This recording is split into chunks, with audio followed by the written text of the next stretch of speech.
Now, Mandos, it's time for another Star Wars Time Show Easter egg references and best moments breakdown for the most recent episode of The Mandalorian, which is designated as Season 2, Episode 2, The Passenger. We start with this punk, who is a Vadran, an alien species mentioned in SWTOR, and one that likes to work with shady figures in the galaxy like the Hutts. I'm pretty sure that the whole automated jetpack scene that came next, that results in it tipping over after its solo flight, is meant to mimic R2's fall after the Jawas shock his ass in A New Hope.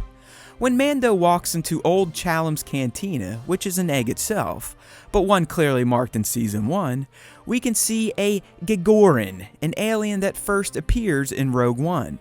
Sticking to the cantina, we get to meet Dr. Mandible, who looks like a big-ass ant, which is ironic considering Ant-Man director Peyton Reed helmed this episode, but the reference is to Mandible's species, which I believe to be the Killik, another alien race mentioned in the SWTOR game and comics.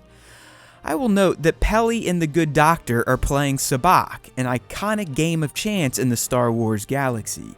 Just ask Han and Lando. Up next, we get a twofer in the form of a Treadwell droid serving as a grill chef, and the fact that the way it's grilling the dragon meat is exactly how it's done at Galaxy's Edge at one of the eating exhibits. Peli is a part of another reference in this episode when she yells at the Treadwell droid about the cook on her steak and something about not being a Rhodian, which is our buddy Greedo McClunky's race. We meet the Frog Lady, who I've been talking about on the show and in my Mando trailer breakdowns, so yay for me on another decent episode prediction. But the reason I'm stroking my ego over her in this breakdown is because she's voiced by D. Bradley Baker, aka Mr. Voice, when it comes to the Star Wars animated universe. In an attempt to communicate with Frog Lady, Mando asks if she knows Huttese, a language we've all heard spoken many times before. O Shuda and Ade Wanawanga to you. You gotta love Din trying to play to the New Republic's appreciation of the Jedi and the Force with his May the Force be with you line to try and get Wolf and Carson off of his ass. Oh, and yes, those are X-Wings. I don't want anyone to comment that I missed them even though they were seen in Season 1. During this same exchange, we learned that the prison ship from Season 1 was called the Bothan 5, and we all know Manny Bothans died to bring the rebels the Death Star 2 plans, right? Sticking with this scene, we learn that Dave Filoni wasn't just happy with a cameo in Season 1, because his Trapper Wolf pilot character is one of the pilots questioning Din. We also meet Captain Carson Teva, who is played by Paul Sun Hyung Lee. While stranded and running out of time and options, Frog Lady repurposes Zero the Murderbot's head as a translator so she can yell at Din. Zero, like many of the eggs and references from this episode, was introduced in S1E6. Alright, thanks to the kid having a hollow leg, his appetite gets everyone in trouble when he awakens a giant Krinka, which is a spider-like creature that appeared in Star Wars Rebels. I believe they called them crawlers, but you get the idea. And finally, when Carson and Wolf are blasting crawlers off of the crest, they're using what appears to be A280 blaster rifles, a favorite of the Rebels. They also mention Quinn, the prisoner Din broke out in S1E6, and Lieutenant Davin, who is the New Republic officer played by Matt Lanter in the Prisoner episode that the other criminals killed. Now for the best moments rundown. I have to say that the baby was overly entertaining and dare I say super cute in this episode, and his first memorable moment comes when he runs to his daddy Mando after being held hostage by the short goon during the opening scene. Little guy loves his dad Din. While I'm on this scene, I will say that I also found Mando's jetpack trick to be quite entertaining and on point for the cunning warrior and former bounty hunter. Again, I warned you the child would be popping up a lot in this breakdown because I also loved watching him drool over the dragon steak cooking. This guy must be going through a growth spurt because he can't stop eating throughout this episode.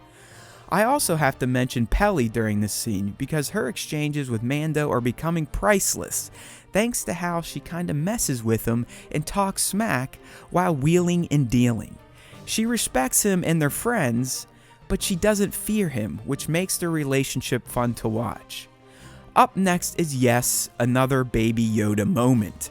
This time, I'm referring to his little mischievous snack on Frog Lady's eggs. This kid needs a timeout or a feedback din, so get on it.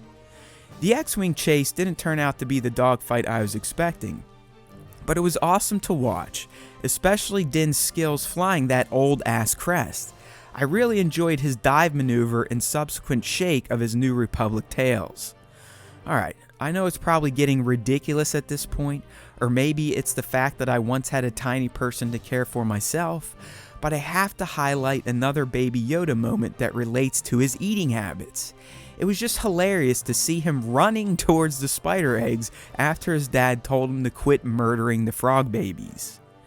The whole spider chase was pretty fun to watch, but I think my favorite aspect of it is that they decided to have Frog Lady literally jump away like a frog to increase her movement speed. It just goes to show the level of detail this team goes through to make these ancillary characters a bit more memorable. While I thought her frog jumping was cool, Frog Lady's timely blaster fire was also impressive when she saved the kid from having his brains eaten.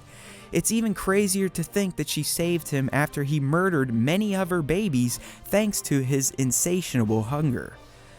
And my final best moment comes at the end when Wolf and Carson save the day.